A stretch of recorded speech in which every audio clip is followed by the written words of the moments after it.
গল্পের শুরুতেই আমরা এনা নামে একজন মহিলাকে দেখতে পাই যে কিনা তার গাড়ির মধ্যে বসে তার সমস্ত কাপড় খুলতেছিল। আর তার সাথে ছিল 15 বছরের একটি ছেলে। আসলে তারা একটি ভ্যাকেশনে এসেছে। ভ্যাকেশন যে জায়গায় যাবে সেই জায়গার নিয়ম হচ্ছে সেখানে কেউ কাপড় পরে থাকতে পারবে না, সবাই বিনা কাপড়ে সেখানে তাদের ভ্যাকেশন পূরণ করতে হবে। তাই এনা সেই ভ্যাকেশনের জায়গায় যাওয়ার আগেই তার কাপড় চোপড় খুলে নিচ্ছিল, কিন্তু তার ছেলে লিও সে কাপড় খুলতেছিল না, কারণ সে বলতেছিল তার খুব ঠান্ডা লাগতেছে, তাই সে কাপড় খুলতে পারবে না। এক পর্যায়ে তারা সেখানে চলে যায় যেখানে তারা ভ্যাকেশনের জন্য রওনা হয়েছিল। আর সেখানে সবাই ছিল বিনা কাপড়ে, যত জোয়ান হোক আর যত বুড়োই হোক তারা সবাই ছিল সেখানে বিনা কাপড়ে। আর তারা সবাই এসেছে এখানে ভ্যাকেশনে ছুটি মানানোর জন্য। এক পর্যায়ে তারা ম্যাক্স নামে একজন লোকের সাথে সাক্ষাৎ করে। আর ম্যাক্স ছিল সেই জায়গার ইনচার্জ। ম্যাক্সের সাথে পরিচিত হয় এবং ম্যাক্স এনাকে জিজ্ঞেস করে লিও এখনো কাপড় পরে আছে কেন। তখন এনা তাকে বলে যে তার লিওর এখানে ঠান্ডা লাগতেছে, তাই সে কাপড় খুলতে চাচ্ছিল না। আর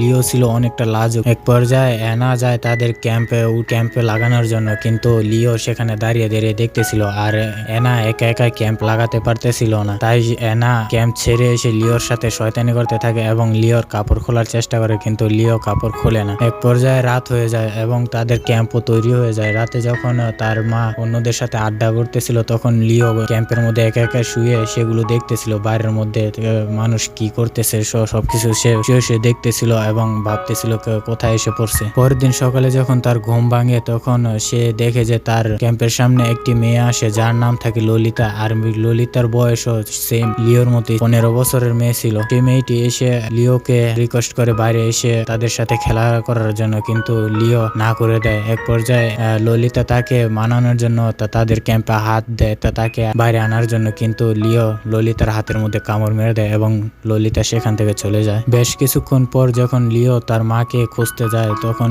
সে দেখে যে ললিতা যে মেয়েটি তাকে নিয়ে ক্যাম্প থেকে বের হতে বলেছিল এবং তাদের সাথে খেলা করতে বলছিল, সে মেয়েটি গিটার বাজাচ্ছিল আর গিটারের খুব ভালোভাবে বাজাচ্ছিল। আর সেই গিটার বাজানো লিওর কাছে খুব পছন্দ হয় এবং সে সেখানে একটি গাছের নিচে বসে তার পাশে বসেই সে গিটার বাজানো শুনতে থাকে। তারপর এক পর্যায়ে লিও সেখান থেকে উঠে তার মাকে আবার খুঁজতে থাকে। খুঁজতে খুঁজতে সে দেখে যে তার মা একটি জঙ্গলের মধ্যে একা একা শুয়ে আছে। আর সেখানে ম্যাক্সও ছিল। আর লিও এগুলো সে গাছের আড়াল থেকে দেখতেছিল। আর লিওকে দেখতেছিল ললিতা। যেভাবে লিও তার মাকে গাছের আড়াল থেকে দেখতেছিল ঠিক তেমনি ভাবে ললিতাও তাকে গাছের আড়াল থেকে দেখতেছিল। এক পর্যায়ে ললিতা গিয়ে তাকে ডাক দেওয়ার পরে তারা দুজনে কথাবার্তা বলতে থাকে এবং তাদের মধ্যে খুব বন্ধুত্বপূর্ণ সম্পর্ক হতে শুরু করে। তারপর এক পর্যায়ে ললিতা লিওকে নিয়ে জঙ্গলের অন্য সাইডে চলে যায়। সেখানে গিয়ে ললিতা লিওকে মাশরুম খাওয়ায়। সে ললিতা লিওকে বলে যে এই মাশরুমগুলো খুবই টেস্টি হয়ে থাকে এবং এই বলে তারা দুজনেই সেই মাশরুমগুলো খেতে থাকে। আর এক পর্যায়ে তাদের কথাবার্তার ধার ধারণা পরিবর্তন হতে শুরু করে, কারণ তাদের মধ্যে এখন অনেকটাই বন্ধুত্বপূর্ণ সম্পর্ক গড়ে উঠতে শুরু করছিল। এক পর্যায়ে ললিতা লিওকে বলে তুমি কেন কাপড়গুলো খুলতেছো না, কারণ এখানে সবাই বিনা কাপড়ে এখানে এসে ভ্যাকেশন ছুটি করার জন্য, তুমি কেন কাপড় পরে আসো। তখন লিও তাকে বলে যে আমার খুব ঠান্ডা লাগে তাই আমি কাপড় খুলতে চাই না, কিন্তু ললিতা তাকে সাহস দেয়, বলে যে তোমার কিছু হবে না, তোমাকেও এটা করতে হবে। তো সে যায় লিওর কাপড় খোলার জন্য, কিন্তু লিও কাপড় খুলতে নারাজ ছিল, তাই সে ললিতাকে থাপ্পড় মেরে সেখান থেকে দৌড়ে চলে যায়। পরে রাতের বেলায় লিও সে তার ক্যাম্পের মধ্যে বসে সে চিন্তা করে যে আসলে সে কি করেছে এবং সে তার আশেপাশে দেখে যে সবাই এরকম সেক্সুয়ালিটির সাথে কানেক্টিভিটি রয়েছে। তো সে ভাবতেছিল তারও কিছু একটা করা দরকার এবং ললিতার সাথে তার আবার ভাব তৈরি করতে হবে। তো পরের দিন সকালে যখন সে আবার ক্যাম্প থেকে বের হয় তখন সে ললিতাকে দেখে যে সে ডান্স করতেছিল। তখন ললিতাও তাকে দেখে কিন্তু ললিতা লিওর উপর খেপেনি, কিন্তু সে আরো খুশি হয়ে তার সাথে খেলতে আবারও জঙ্গলের দিকে চলে যায়। এক পর্যায়ে ললিতা লিওকে তাদের বাসায় নিয়ে যায় এবং নিয়ে গিয়ে তারা সেখানে একটি খেলা খেলবে বলে তারা সেখানে দুজন একসাথে হয়। পর্যায়ে ললিতা লিওর চোখ বেঁধে দেয়। চোখ বেঁধে তার সামনে বিভিন্ন ধরনের ফল ধরে এবং পরে ললিতা লিওকে বলো এটা কি ফল। তো এইভাবে তারা খেলতে থাকে। এক পর্যায়ে ললিতা তার বুকের মধ্যে লিওর হাত দেয়। লিওর হাত ললিতার বুকের মধ্যে লাগিয়ে বলো এটা কি ফল, কিন্তু লিও বলে যে এটা আপেল।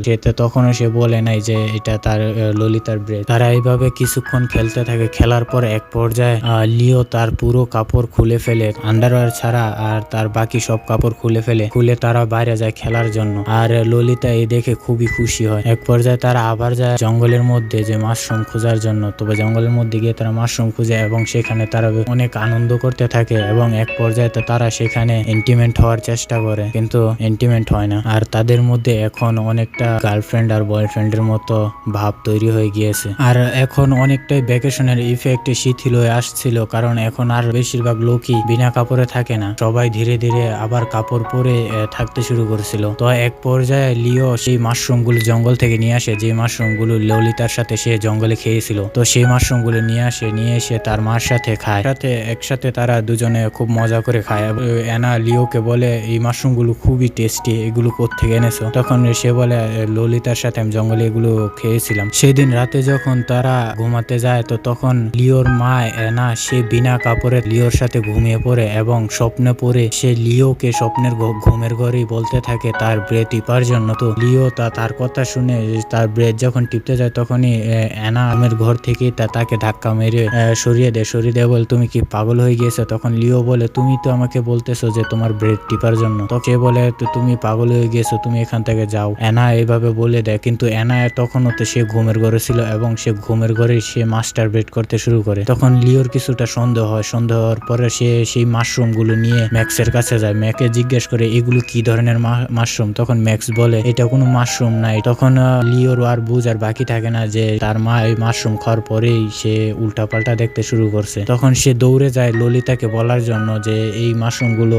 খাওয়া ঠিক না। যখনই সে ললিতার বাড়ির সামনে যায়, কিন্তু গিয়ে সেখানে নক করে না, কারণ তার একটা কথা মনে পড়ে গিয়েছিল যে ললিতা বলেছিল যে সে এই মাশরুম গুলো সবসময় খেয়ে থাকে এবং তার কাছে এগুলো খেতে ভালো লাগে। এবং তখন সে বুঝতে পারে যে ললিতা আসলে সে হয়তো পাগল অথবা সে এর নেশায় ডুবে আছে, তাই সে সিদ্ধান্ত নেয় এখান থেকে সে চলে যাবে এবং ললিতাকেও ছেড়ে দেবে। তাই সে ললিতাকে নক না করে সেখান থেকে চলে আসে আবার তাদের ক্যাম্পের মধ্যে। অ্যানা ডেকে উঠায়, ঘুম থেকে উঠিয়ে বলে যে তারা এখনই এখান থেকে চলে যাবে। তখন অ্যানা বলে কি হয়েছে, এখন তো যাওয়ার সময় না, আরো দুই দিন বাকি আছে এখান থেকে যাওয়ার। কিন্তু লিও সে খুব জোর করতে থাকে অ্যানাকে যে আমরা এখনই এখান থেকে চলে যাব। পর্যায়ে অ্যানা রাজি হয়ে যায় এবং রাজি হয়ে সে তাদের সামান সবকিছু গুছিয়ে গাড়ির মধ্যে উঠিয়ে ফেলে এবং অ্যানা ম্যাক্সের কাছ থেকে বিদায় নিয়ে নেয়, কারণ ম্যাক্স আর অ্যানার মধ্যে এখানে একটা ভাব তৈরি হয়ে গিয়েছিল। তারপর তারা যাওয়ার সময় ললিতা তাদের দেখতে পায়। ললিতাকে গুড বাই বলার জন্য সে গাড়ির সামনে আসে। সে ললিতা লিওকে বলে তুমি আমাকে গুড বাই না বলে চলে যাচ্ছ, কি হয়েছে? কিছু না বলে আমার থেকে কেন চলে যাচ্ছ? কিন্তু লিও কোনো কথা বলতেছিল না। লিও তার মাকে বলে যে শুধু ড্রাইভ করে এখান থেকে যাওয়ার জন্য জলদি করে। তারপর লিওর মা ড্রাইভ করে সেখান থেকে চলে যায় এবং তারা সবাই সেখান থেকে চলে যায়। আর ললিতা সে পিছন থেকে তাদের দেখতেছে।